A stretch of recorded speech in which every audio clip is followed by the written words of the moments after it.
दोस्तों, जय श्री कृष्ण। जो होता है अच्छे के लिए होता है, इसी के टॉपिक पे हमारा ये वीडियो तैयार है, बना रहे हैं। और चलिए देर बिना करते हुए हम इस वीडियो को शुरू करते हैं। दोस्तों, इस कहानी की शुरुआत होती है एक बिजनेसमैन से, जो अपने बिजनेसमैन को लेकर काफी चिंता किया करता था कि क्या होगा आगे आने वाले कल में और कैसे काम आगे बढ़ेगा, और इस व्यवस्था को उनका बच्चा संभाल पाएगा या नहीं। दोस्तों, इस बिजनेसमैन का एक लड़का भी था जो उससे काफी बार कहता रहता था कि पापा, मुझे हमारे इस बिजनेस को संभालने की एक मौका दीजिए।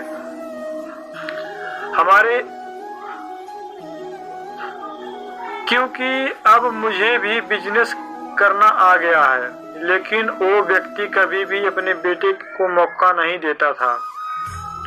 दोस्तों, एक दिन बिजनेसमैन को दिल का दौरा पड़ जाता है और इससे चलते उनको हॉस्पिटल में भर्ती किया जाता है। जैसे ही ये खबर उनके बेटे को पता चलती है, उनका बेटा दौड़कर के हॉस्पिटल में पहुंचता है।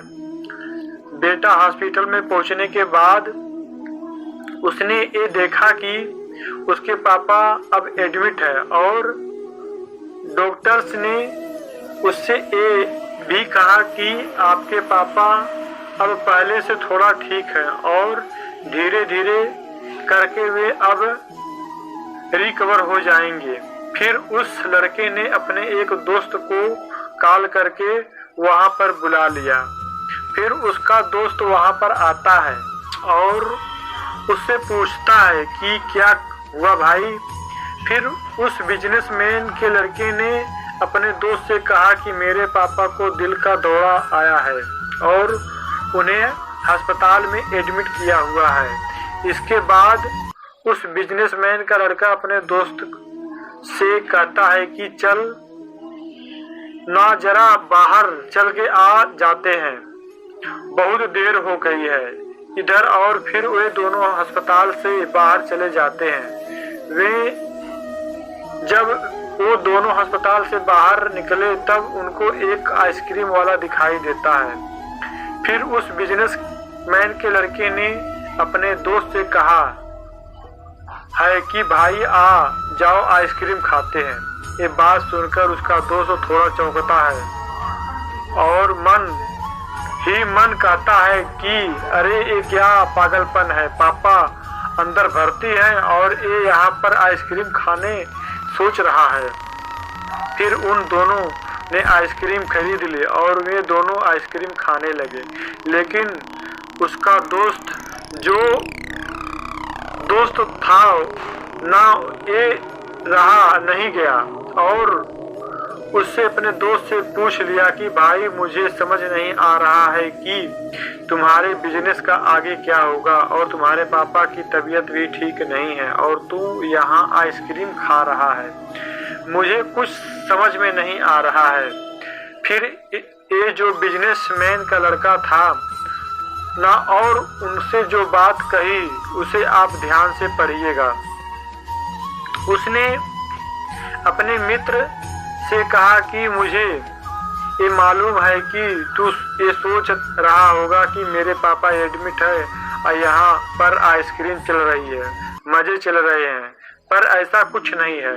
मैं भगवान श्री कृष्ण का बहुत बड़ा भक्त हूँ और उनकी दो बातें अपनी जिंदगी में याद रखता हूँ। पहली बात जो हम सबको पता है कि काम करना है और फल की चिंता नहीं करनी है। इसलिए जो होगा देखा जाएगा। मैं सिर्फ अपने काम पर फोकस करूंगा और फिर बिजनेस भी अच्छा चलेगा। दूसरी बात, वो लड़का अपने दोस्त से कहता है कि मैं तुम्हें भगवान श्री कृष्ण की कहानी सुनाता हूँ जो तुम्हें दूसरी बात क्या है वे अच्छी तरह से समझिएगा। भगवान श्री कृष्ण की पत्नी थी जिनका नाम रुक्मिणी था। उनको जब पहला बेटा हुआ था तो उनका नाम प्रद्युम्न रखा गया था और प्रद्युम्न ने जन्म के 10 दिन पश्चात ही प्रद्युम्न का अपहरण हो गया। प्रद्युम्न के अपहरण के कारण रुक्मिणी नाराज और उदास रहने लगी कि क्या हो गया। भगवान श्री कृष्ण रुक्मिणी जी से कहते थे कि चिंता मत करो, क्योंकि प्रद्युम्न जहां पर भी होगा वहीं पर ठीक होगा। लेकिन इतना समझाने के बावजूद भी रुक्मिणी अपने बच्चे की चिंता में उदास और निराश रहती थी और इस तरह चिंता करते करते रुक्मिणी जी के 18 साल बीत गए। 18 साल के बाद द्वारका में जब प्रद्युम्न की वापसी हुई और जब प्रद्युम्न द्वारका में वापस आए तो उनके साथ में उनकी पत्नी मायावती भी थी। अब समस्या ये थी कि मायावती का उम्र प्रद्युम्न से 20 साल ज्यादा थी। ये भी जरूर पड़ी। वहां रुक्मिणी पहले तो खुश हुई कि बच्चा वापस आ गया और फिर वे दुखी हो गई क्योंकि इतनी बड़ी लड़की से शादी की। इसलिए रुक्मिणी फिर से भगवान श्री कृष्ण से जाकर कहने लगी कि ये क्या हो गया। फिर भगवान श्री कृष्ण जी ने रुक्मिणी जी से कहा कि जो हो गया है उसको स्वीकार कर लो और आगे बढ़ो और चिंता मत करो। लेकिन माँ रुक्मिणी ये कह रही थी कि बड़ी लड़की से शादी क्यों कर ली और एक ही लड़की मिली थी क्या, और इस बात को स्वीकार नहीं कर पा रही थी। इसके कारण 8 साल तक माँ रुक्मिणी जी दुखी और निराश रही और 8 साल के बाद रुक्मिणी जी ने ये स्वीकार कर लिया कि प्रद्युम्न ने जो यह शादी करी थी वे ठीक ही है। इसके लिए ज्यादा चिंता करने की जरूरत नहीं है और उस शादी को उन्होंने स्वीकार कर लिया।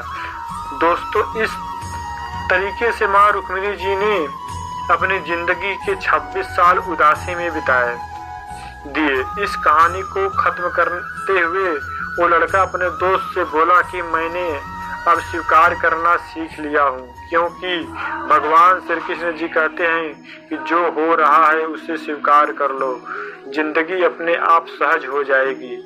दोस्तों, ये छोटी सी कहानी जो हमें 2 बड़ी बातों को सिखाती है और ये बातें आपको साथ शेयर करना चाहता था दास कि हमारी जिंदगी में जो कुछ भी घटता है उसे स्वीकार करना सीख लीजिए और फिर अपनी जिंदगी आपसे सहज हो जाएगी। हमारे नियंत्रण में जितनी चीजें होगी उन चीजों पर तो हमें जरूर नियंत्रण रखना चाहिए, लेकिन जो चीजें हमारे नियंत्रण से बाहर है उन चीजों को हमें स्वीकार कर लेना चाहिए। अगर हमने स्वीकार नहीं किया तो हमें भी रुक्मिणी की तरह बहुत सालों तक उदास रह जाएंगे। दोस्तों, आज ये कहानी आपको कैसी लगी और आपको इस कहानी से क्या सीखने को मिला, ये हमें नीचे कमेंट बॉक्स में कमेंट करके जरूर बताइएगा। साथ ही अगर आपको श्री कृष्ण की ये कहानी पसंद आई हो तो इस कहानी को अपने दोस्तों के साथ अवश्य शेयर कीजिएगा। जय श्री कृष्ण।